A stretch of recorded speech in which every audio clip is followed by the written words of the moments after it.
ربنا آمنا بہ کل من عند ربنا، ہم سب قرآن کے ایک ایک لفظ پر ایمان کی طرف سے۔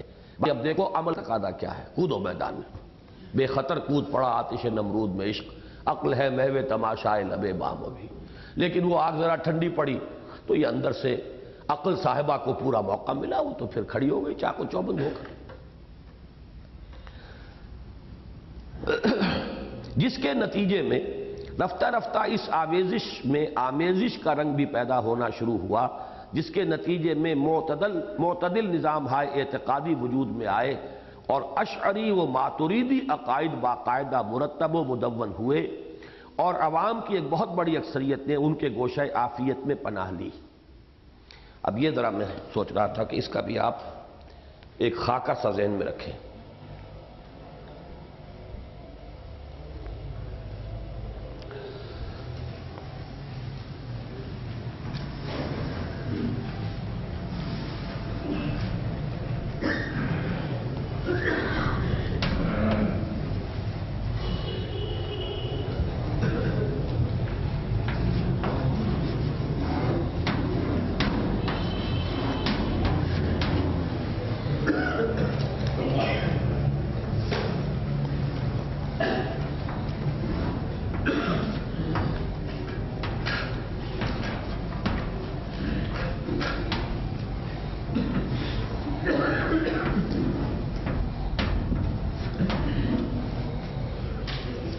انتہا پر یہ دو ہیں، درمیان میں یہ دو ہیں۔ اشاعرہ نزدیک تر ہیں اصحاب ظاہر کے، یہ زیادہ تر ہمارے ہاں اہل حدیث حضرات ہیں،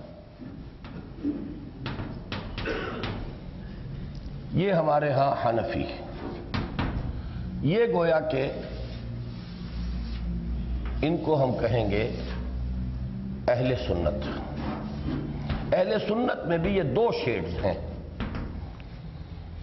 امام ابو الحسن اشعری اور امام ماتریدی، ان دونوں سے امام ابو حنیفہ کا جو ہے طرز فکر جو ان کے انداز ہے وہ اس کے قریب ہے، اور اہل حدیث کا اس کے قریب ہے۔ معتزلہ جو ہیں وہ دوسری انتہا پر ہیں، ان کے ساتھ جو ہیں وہ اہل تشیع ہیں۔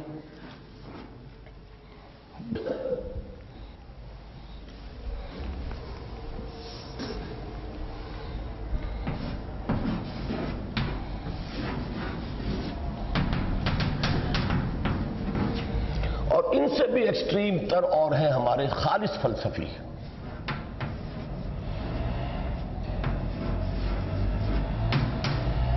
جن میں ابن سینا، فارابی، کندی یہ مشہور ہے۔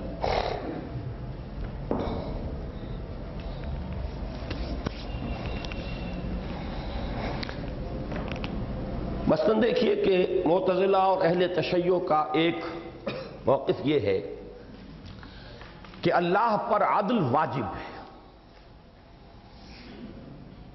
اللہ کے لیے لازم ہے کہ گناہگار کو سزا دے اور نیکوکار کو اجر دے۔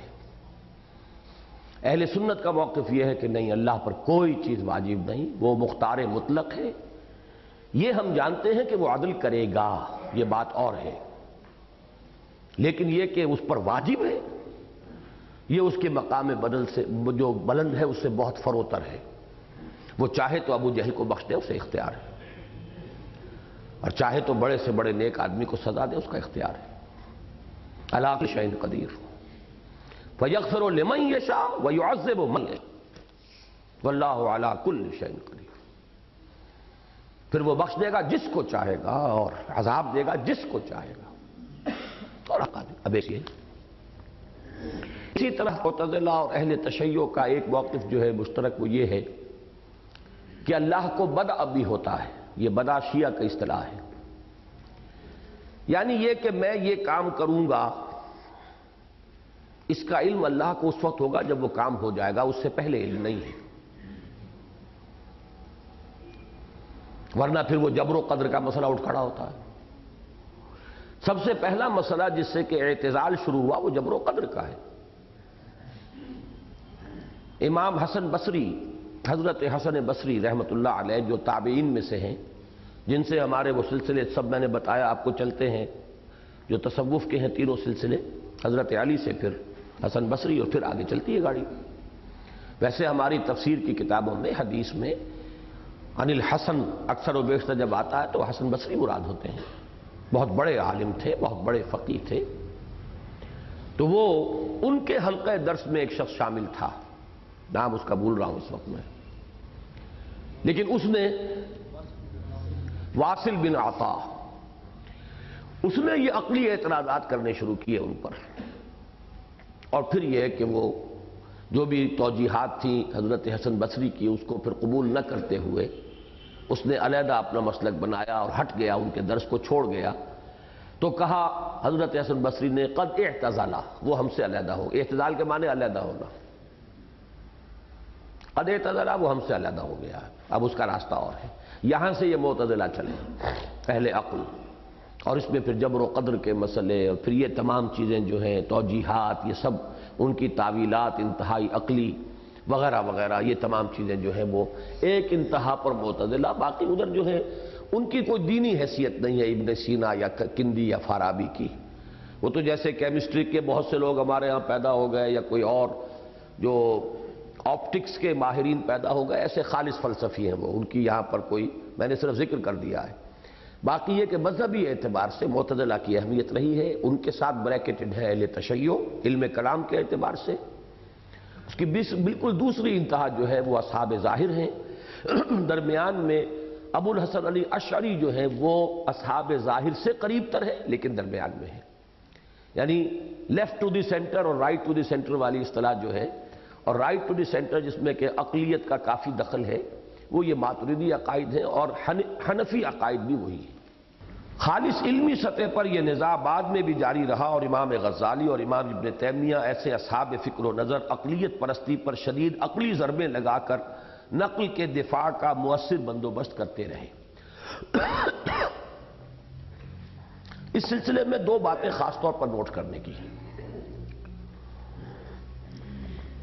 ایک یہ کہ معتزلہ اور اصحاب ظاہر کے تصادم کے نتیجے میں جو معتدل مسلک اہل سنت اشاعرہ اور ماتریدیہ کے نظام ہائے اعتقادی کی صورت میں ظاہر ہوا، اس کا اصل تانا بانا بھی وقت کے فلسفہ اور منطق ہی سے تیار ہوا ہے، جس میں ایمان کے لازوال اور ابدی حقائق خوبصورتی کے ساتھ بن دیے گئے ہیں۔ گویا اسے عقل اور نقل کا ایک حسین امتزاج تو قرار دیا جا سکتا ہے، لیکن ان تصریحات کے ساتھ کہ ایک تو اس میں اسمع حقیقت کو جو لازوال اور لافانی اور ازلی و ابدی ہے، عقل و منطق کے ان پیمانوں میں پیش کیا گیا ہے جو بالکل عارضی اور وقتی ہے، دائمی اور مستقل نہیں ہے۔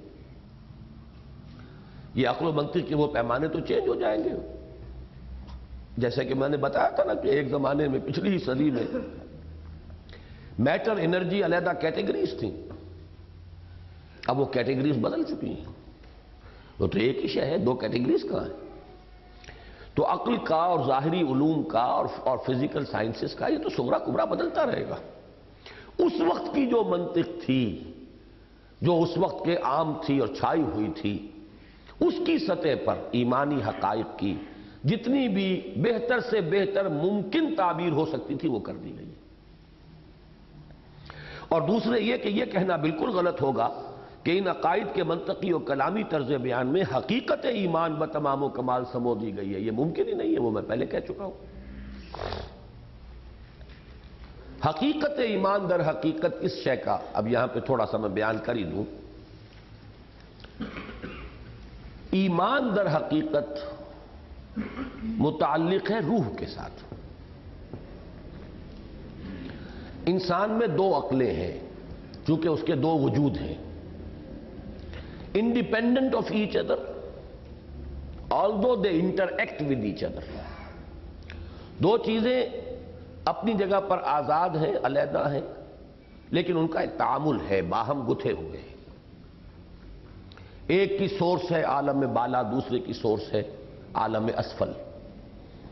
ایک خاک سے آیا اور ایک افلاک سے آئی روح، یہ دونوں انڈیپینڈنٹ ہیں۔ وجود حیوانی کی عقل جو ہے وہ اس دماغ سے متعلق ہے، اور اس دماغ کا سارا تعلق ہمارے حواس خمسہ سے ہے، اس سے معلومات آتی ہیں، انہیں یہ پروسیس کرتا ہے، یہ کمپیوٹر ہے۔ اس کا صغرا کبرا جو ہے وہ اسی سے بنے گا، جو سینس ڈیٹا اس کو ملے گا اس سے بنے گا۔ یہ دماغ مائنر فارم میں یا لیس ایوالوڈ فارم میں حیوانات میں بھی ہے۔ میں تو ایک مثال جو دیا کرتا ہوں بہت ہی خوبصورت ہے، آپ کے علم میں بھی ہوگی، اور یہ میرا مشاہدہ تھا ایکچولی، کہ ایک کیڑا جا رہا تھا، جیسے یہ راؤنڈ ورم سا ہوتا ہے ایسا ایک کیڑا، وہ چھوٹے چھوٹے سیگمنٹس ہوتے ہیں، اس میں جا رہا۔ میں نے اس کے آگے ایک تنکا رکھ دیا، اس نے اپنی ڈائریکشن چینج کر لی، پھر دوبارہ تنکا رکھا اس کے سامنے، اس نے پھر ڈائریکشن چینج کر لی، تیسری مرتبہ رکھا پھر ڈائریکشن چینج کی، چوتھی مرتبہ رکھا تو وہ تنکے کے اوپر سے گزرا۔ میں نے کہا سارا مینٹل پروسیس اس کے اندر موجود ہے، فیلنگ ہے، اس نے دیکھا ہے رکاوٹ ہے، پھر اس نے ڈیسیجن لیا ہے کہ I must change my direction to avoid this obstruction. پھر جب اس نے دیکھا یہ آبسٹرکشن پیچھا نہیں چھوڑ رہی، تو اس نے ڈٹرمن کیا ہے کہ I have to overcome the obstruction. باقی ہمارا فکر جو ہے یہ عقل حیوانی اس سے آگے اور کیا ہے، یہی تو ہے سب کچھ۔ ذرا اس کا مواد بہت ہے، اس کا سینس ڈیٹا بہت ہے، جمع ہوتا جا رہا ہے، باقی سارا یہ پروسیس، مینٹل پروسیس جو ہے یہ تو اس کیڑے کے اندر بھی ہے۔ تو یہ عقل حیوانی کا تعلق ہے اس دماغ سے، اس کمپیوٹر سے۔ اس کے تصورات جو ہے لامحدود ہو ہی نہیں سکتے۔ عقل میں جو آ گیا پھر وہ خدا کیوں کر ہوا، یہ تو محدود ہے، لامحدود کیسے آئے گا اس میں، ناممکن ہے۔ لہذا وہ میں کہہ رہا ہوں یہ کامل عقلی توجیہ اس عقل کے ذریعے سے ایمانی حقائق کی جو غیر محدود ہیں، مطلق ہیں، ممکن ہی نہیں، امپاسبل، لاجیکلی امپاسبل۔ البتہ روح جو ہمارے اندر ہے اس کا بھی ایک عقل ہے اس کی، اور اس کی بھی آنکھیں ہیں، اس کے بھی کان ہیں، وہ سنتی بھی ہے، وہ دیکھتی بھی ہے، independent of these eyes and these ears. اس سب کو کہتے ہیں قلب۔ قلب روح کا مسکن بھی ہے، قلب روح کا دماغ بھی ہے، قلب روح کی آنکھ بھی ہے، قلب روح کے کان بھی ہے۔ لہم قلوب لا یعقلون بہا فتکون لہم قلوب یعقلون بہا۔ ان کے دل ہوتے جن سے یہ عقل کرتے، دل سے عقل کریں، یہ دماغ سے عقل اور شے ہے۔ فَإِنَّهَا لَا تَعْمَى الْأَبْصَارُ وَلَكِنْ تَعْمَى الْقُلُوبُ الَّتِي فِي الصُّدُورِ۔ یہ آنکھیں نہیں اندھی ہوتی، دل اندھے ہو جاتے ہیں۔ ابو جہل کی یہ آنکھیں اندھی نہیں تھی، دل کی آنکھ اندھی تھی۔ یہ روح کی آنکھ، روح کے کان، میں نے اس لیے کہا تھا جو روح کے کانوں سے سنی جانے والی باتیں ان پر زیادہ یقین کریں ان باتوں سے کہ جو ان کانوں سے سنی جا رہی ہیں۔ یہ اس میں نشأت ثانیہ میں الفاظ تھے کہ نہیں؟ دل کی آنکھوں سے دیکھی جانے والی حقیقتوں پر زیادہ یقین ہو بنسبت ان حقیقتوں کے جنہیں ہم ان آنکھوں سے، سر کی آنکھوں سے دیکھ رہے ہیں۔ وہ ہے ایمان اصل میں تو۔ اب جی روح جو ہے یہ باؤنڈ لیس ہے، خود یہ عالم امر کی شے ہے۔ یسألونک عن الروح قل الروح من امر ربی۔ اس باؤنڈ لیس میں سما سکتا ہے اللہ، کیونکہ یہ خود یعنی اللہ کا علم، اللہ کا ایمان، اللہ کا یقین یہ اس میں سما سکتا، یہاں نہیں سما سکتا۔ یہ ہے ذہن میں رکھیے۔ اسی لیے وہ حدیث ہے، اگرچہ محدثین تو اسے نہیں مانتے لیکن ہمارے ہاں اکثر محققین اور جو مفسرین ہیں سب مانتے ہیں اس کو، کہ لم یسعنی ارضی ولا سمائی ولکن یسعنی قلب عبد المومن۔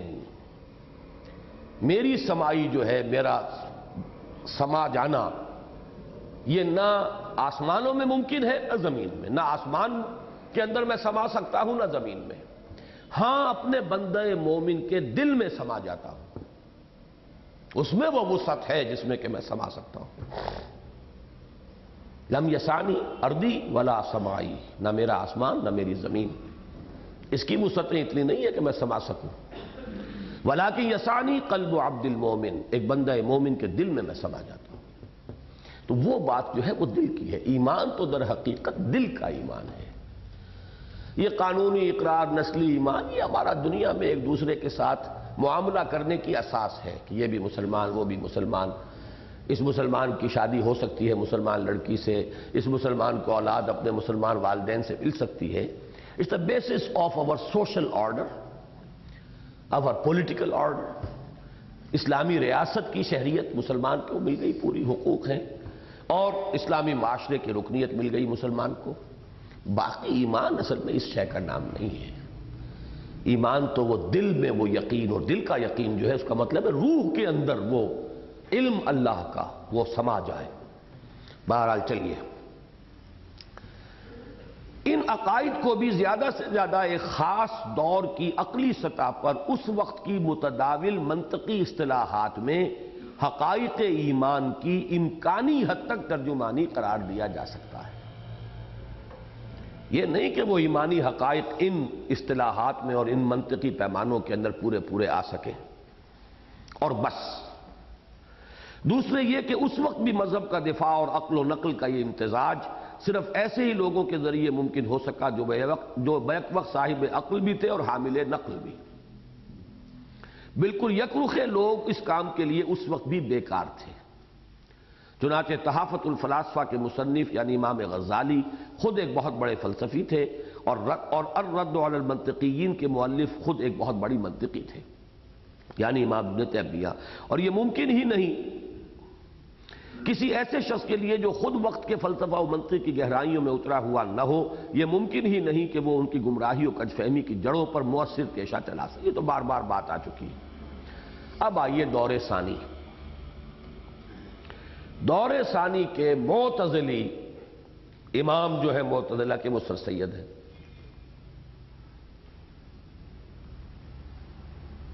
یہ اب اس کے بعد جو باقی شیڈز ہیں وہ آپ کے سامنے آ چکے ہیں.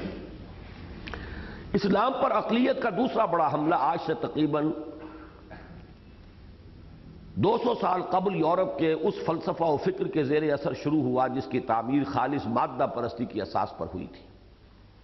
بر صغیر ہند و پاک میں یہ جدید مذہبی عقلیت متعدد اہل فکر و نظر اور صاحبان قلم و قرطاس کی صورت میں ظہور پذیر ہوئی، جن میں جسٹس امیر علی کا نام بھی اگرچہ بالکل غیر اہم نہیں ہے، تاہم ہر اعتبار سے اہم ترین نام سر سید احمد خان مرحوم کا ہے. فکر اسلامی کے اس دور میں ان حضرات کا مقام بالکل وہی ہے جو دور قدیم میں اولین معتزلہ کا تھا، یعنی مذہب کے نقل کے مقابلے میں عقل کی بالکل دوسری انتہا پر. سر سید مرحوم کا ملت اسلامی کے ساتھ اخلاص تو ہر شک و شبہ سے بالا تر ہے ہی. واقعہ یہ ہے کہ ان کے مذہب کے ساتھ مخلصانہ تعلق میں بھی شک کی قطعاً کوئی گنجائش نہیں. نماز روزے کے معاملے میں وہ متشدد وہابی تھے. نبی اکرم صلی اللہ علیہ وسلم کے ساتھ انہیں ایسا والہانہ تعلق خاطر تھا کہ جب 1858-64 میں سر ولیم میور کی کتاب حیات محمد شائع ہوئی صلی اللہ علیہ وسلم، اور ولیم میور اس وقت لیفٹیننٹ گورنر تھا، یہی وہ شخص ہے جس نے کہا تھا کہ میری اہلیہ آنا چاہتی ہیں آپ کے گھر میں خواتین سے ملنے کے لیے، اور سر سید نے انکار کر دیا تھا. وہی ولیم میور جو ہے بہت بڑا عالم بھی تھا، مستشرق تھا، اورینٹلسٹ. اس نے لائف آف محمد کتاب لکھی اور حملے کیے حضور کی سیرت پر، جس میں حضور کی سیرت مبارکہ پر رقیق حملے کیے گئے تو وہ سخت بے چین اور مضطرب ہو گئے، اور بقول ان کا جگر خون ہو گیا. اور انہوں نے لندن سے اپنے ایک دوست کو لکھا کہ میں اس کا جواب لکھ رہا ہوں، اس کی اشاعت کے لیے رقم کی ضرورت ہوگی، تم اول تو راجہ جے کشن داس سے قرضہ حاصل کرنے کی کوشش کرو، ورنہ میری علی گڑھ والی کوٹھی فروخت کر دو. مجھے جواب دینا ہے. غالباً اس کتاب کا نام خطبات احمدیہ ہے. حضور کی سیرت پر جو سر سید احمد نے پھر جو یہ لکھی تھی کتاب وہ خطبات احمدیہ ہے. اگرچہ اس کے بارے میں مغالطہ ہو جاتا ہے کہ شاید وہ قادیانیوں کی کتاب ہے، وہ نہیں ہے بلکہ وہ سر سید احمد کی. بھائی ہمہ ان پر مغربی علوم و فنون اور خاص طور پر جدید سائنس کا ایسا رعب تھا اور مادہ پرستانہ نقطہ نظر ان پر اس قدر غالب آ گیا تھا کہ ان کی اینک سے جب انہوں نے دین و مذہب کا مطالعہ کیا تو اس کی بہت سی چیزیں انہیں ایسی نظر آئیں جن کو ماننے کے بعد اہل مغرب سے آنکھیں چار کرنا ان کے نزدیک دشوار تھا. You can't see eye to eye with the people of West. چنانچہ دین و مذہب کی خیر خواہی انہیں اسی میں نظر آئی کہ اس کی کچھ حجامت کر دی جائے، کچھ اس کے ادھر ادھر کے حصے جو ہیں وہ کاٹ دیے جائیں. انہیں اسی میں نظر آئی کہ ایسی چیزوں کی حتی الامکان تو عقلی اور سائنٹیفک توجیہ کر دی جائے اور جن چیزوں کی توجیہ کسی طرح ممکن نہ ہو ان کا انکار کر دیا جائے۔ چنانچہ ملائکہ محض قواعد طبعیہ فورسز آف دی نیچر قرار پائے، جن انسانوں ہی میں سے اجڑ گوار اور مشتعل مزاج لوگ ٹھہرے۔ معجزات کی خالص طبعی فزیکل توجیہ ہوئی۔ جنت اور دوزخ کو مقامات پلیسز نہیں بلکہ صرف کیفیات یعنی سٹیٹس قرار دیا گیا۔ مذہبی رواداری کا راگ الاپا گیا۔ جہاد کے بارے میں معذرت خواہانہ روش اختیار کی گئی۔ دنیاوی ترقی و عروج نظریات و افکار کی صحت کے ثبوت گردانے گئے، اور مغربی تہذیب و تمدن و طرز بود و باش کو مسلمانوں کے جملہ قومی و ملی امراض کا واحد علاج اور ان کے عروج اور ترقی کا واحد ذریعہ قرار دیا گیا۔ چنانچہ بالکل صاف کہا گیا کہ مذہب کے علاوہ ہر بات میں انگریز بن جاؤ، اور نوبت بہیں جا رسید کہ خود خدا کا تصور بھی حی و قیوم سمیع و بصیر رحیم و کریم صاحب ارادہ و مشیت اور غفور و منتقم ہستی کے بجائے سائنس کے علت العلل دی فرسٹ کاز کی صورت اختیار کر گیا۔ اور وحی اور قرآن کے بارے میں جو تصور اختیار کیا گیا اور بیچارے جبریل امین کو جس طرح بیک بینی اور دو گوش رخصت کیا گیا، وہ اس شعر سے ظاہر ہے کہ جبریل امی قرآن و پیغام نمی خواہم ہما گفتار معشوق است قرآن کے مندارم۔ مجھے جبریل امی کی زبانی لایا ہوا قرآن مجھے نہیں چاہیے، نمی خواہم۔ ہم تو سمجھتے ہیں کہ ہمارے معشوق ہی کا کلام ہے یہ سارا سرتا سر۔ اب معشوق میں البتہ دو امکانات تھے۔ اس شعر میں معشوق کا اطلاق جس طرح حضور پر بھی ہو سکتا ہے اور خدا پر بھی، بالکل اسی طرح کا قول ہے ڈاکٹر فضل الرحمان صاحب کا کہ قرآن سارے کا سارا بیک وقت خدا کا کلام بھی ہے اور کلام رسول بھی۔ دونوں جگہوں پر اصل انکار جبریل امین کا ہے، اور یہی تصور ہے یہ ابن سینا، فارابی وغیرہ کا۔ ڈاکٹر فضل الرحمان کا جو ڈاکٹریٹ کا تھیسس ہے وہ اسی موضوع پر تھا، دی کانسیپٹ آف پروفیسی، پروفیٹہڈ یا پروفیسی ان اسلام، اور اس میں وہ قدیم فلاسفہ جو ہیں ان کے حوالے سے انہوں نے کہا تھا کہ یہ در حقیقت یہ انسان کے اپنے اندر ہی سے چشمہ ابلتا ہے، یہ کوئی خارج سے لانے والی شاید نہیں ہے کوئی جو وہی جو ہے، بلکہ انسان کے اپنے اندر سے ہی یہ بات، جیسے کہ فوارہ چھوٹتا ہے نیچے سے ایسے۔ گویا مذہب کی مکمل قلب ماہیت ہو گئی، اور ہماری اپنی وضع کردہ اصطلاح کے مطابق مذہب کا خالص غیر مذہبی ایڈیشن تیار ہو گیا۔ یہ نشأت ثانیہ کی اصطلاح ہے۔ وہ 1 سال پہلے کی تحریر تھی سن 67 کی، یہ سن 68 کی ہے، تقریباً 1.5 سال کا فصل ہے۔ چنانچہ بالکل ٹھیک کہا تھا حضرت اکبر الہ آبادی نے، دیکھ کاریگری حضرت سید اے شیخ، دے گئے لوچ وہ مذہب میں کمانی کی طرح، جدھر چاہو اس کو موڑ لو۔ کمانی کو جس طرح آپ جو ہے ادھر سے ادھر اس کی شکل بدل لیتے ہیں، وہ لوچ پیدا کر دیا مذہب میں، جدھر چاہو موڑ لو اس کو۔ دیکھ کاریگری حضرت سید اے شیخ، دے گئے لوچ وہ مذہب میں کمانی کی طرح۔ ہم نے سر سید مرحوم کی جدید مذہبی عقلیت کے یہ چند شاہکار اس لیے پیش کر دیے کہ یہ واضح ہو جائے کہ آج کی تمام نام نہاد مذہبی عقلیت ریشنلزم، خواہ وہ پرویزیت کی صورت میں ظاہر ہوئی ہو، خواہ فضل الرحمانیت کی شکل میں، در حقیقت فکر سر سید ہی کی خوشہ چینی اور نہایت کورانہ تقلید ہے۔ دیکھیے اتنی شدید جو ہے تنقید بھی میں نے کی ہے ڈاکٹر فضل الرحمان پر، لیکن ذرا سا وہ جو ان کے لیے میں نے کہا تھا کہ بھائی ان کا ناکردہ گناہوں کا بوجھ تو ان پہ نہ ڈالو، اور یہ جو صدر ایوب نے اسے قربانی کا بکرا بنایا ہے، اصل میں تو ایجیٹیشن تو ایوب کے خلاف ہے، اس کے خلاف نہیں ہے، لیکن ایوب خان نے جو ہے ان کو قربانی کا بکرا بنا کے بیک بینی اور 2 گوش رخصت کر دیا۔ میں نے ان سے جب بھی وہاں ملاقات ہوئی، شروع میں کافی ہوتی تھی، میں نے ان سے کہا تھا کہ یہ آپ نے کیا کیا، ملک چھوڑ کر آ گئے، آپ وہاں رہتے کام کرتے، انڈیپینڈنٹ پوزیشن میں کام کرتے، تو کوئی نہ کوئی یہ ہے کہ کوئی ہوتا ہے نا، پھر کثر و انکسار ہوتا ہے، آدمی اپنی رائے پر غور کرتا ہے، کوئی بات جو آپ کی صحیح ہے وہ آرتھوڈاکس علماء اس پر غور کرتے، لیکن آپ امریکہ میں آ کر بیٹھ گئے۔ اب یونیورسٹی میں تو یقیناً اونچا مقام مل گیا، اور امریکن گورنمنٹ بھی ان کی بہت ہی عزت کرتی تھی۔ وہ 2 ہی اسکالر سے واقف تھی، اسکالرز آف اسلام، ڈاکٹر فضل الرحمان اور حسین نصر آف ایران، لیکن حسین نصر کا زیادہ معاملہ فلسفے کا تھا، تو اسلامی شریعت وغیرہ سے متعلق جو معاملات ہوتے تھے اور اسلامک ہسٹری اور اس سے متعلق وہ سب ہمیشہ پریفر کیے جاتے تھے ڈاکٹر فضل الرحمان کو. جب بھی کبھی وائٹ ہاؤس کے اندر وہ لطیفہ تو سنایا ہوا میں نے، جب توبہ والی بات آئی تھی، جب خمینی صاحب نے کہا کہ امریکہ اگر توبہ کر لے تو ہم اس کے ہاسٹیجز جو ہے امریکنز وہ چھوڑ دیں گے، تو باقاعدہ ایک میٹنگ بلائی گئی وائٹ ہاؤس میں اور ان کو بلایا گیا. ڈاکٹر فضل الرحمان نے خود مجھے بتایا کہ مجھے بھی انوائٹ کیا گیا.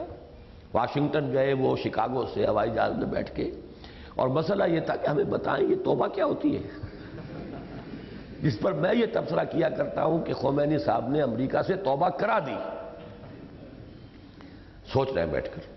بہرحال یہ ان کا وہاں تو مقام تھا، لیکن یہاں رہتے کام کرتے. بہرحال وہ تو ہر شخص کا اپنا ایک معاملہ ہے. سر سید بیچارے تو پھر بھی معذور تھے. I have all sympathies with him.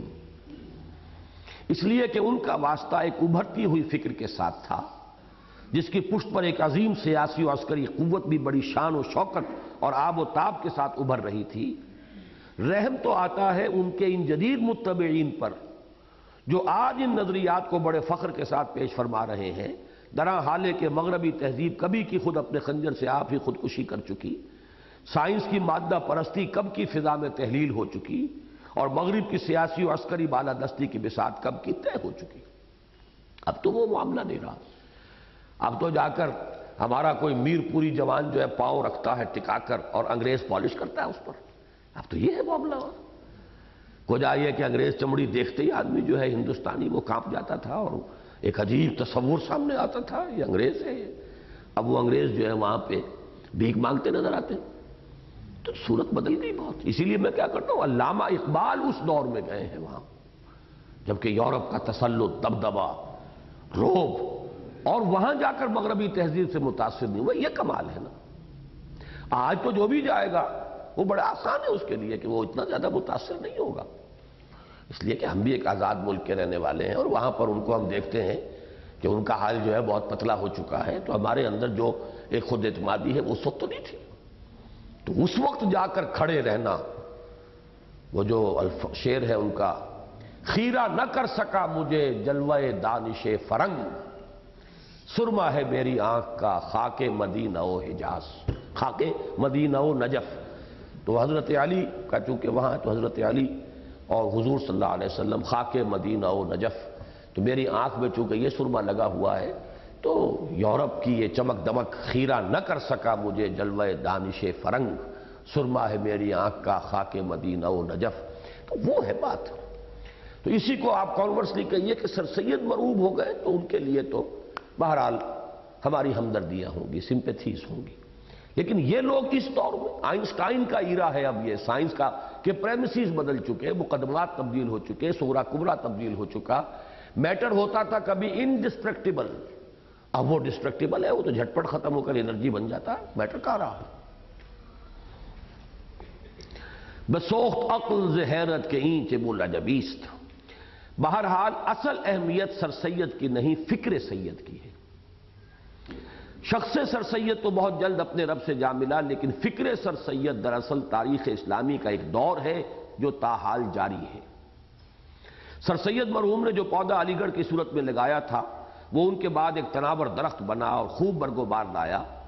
بر صغیر میں قائم ہونے والے تمام اسلامیہ کالجوں اور اسلامی ہائی اسکولوں کا تعلق علی گڑھ سے وہی ہے جو روئے زمین کی تمام مساجد کا خانہ کعبہ کے ساتھ ہے. جیسے تمام مسجد خانہ کعبہ کی بیٹیاں ہیں، اسی طرح جتنی یہ انجمن اسلامیہ اور انجمن حمایت اسلام اور فلاں اور اس سے کالج بن رہے ہیں، اسکول بن رہے ہیں، یہ سب در حقیقت یہ علی گڑھ کی بیٹیاں ہیں. اور واقعہ یہ ہے کہ ملت اسلامیہ پاک و ہند کے تمام جدید تعلیم یافتہ عناصر شعوری طور پر اسی مکتبہ فکر سے متعلق و منسلک ہیں جس کی ابتدا سر سید مرحوم نے کی تھی. متذکرہ بالا جدید مذہبی اقلیت کے مقابلے میں اسلام کے نقل کے دفاع کا سب سے بڑا مرکز دیوبند بنا. لیکن میرا خیال ہے اب اس کو یہاں ہم چھوڑ دیں، 7:15 ہونے والے ہیں، آپ لوگ وضو وغیرہ بھی کریں گے. سبحانک اللہم و بحمدک نشہد ان لا الہ الا انت نستغفرک و نتوب الیک.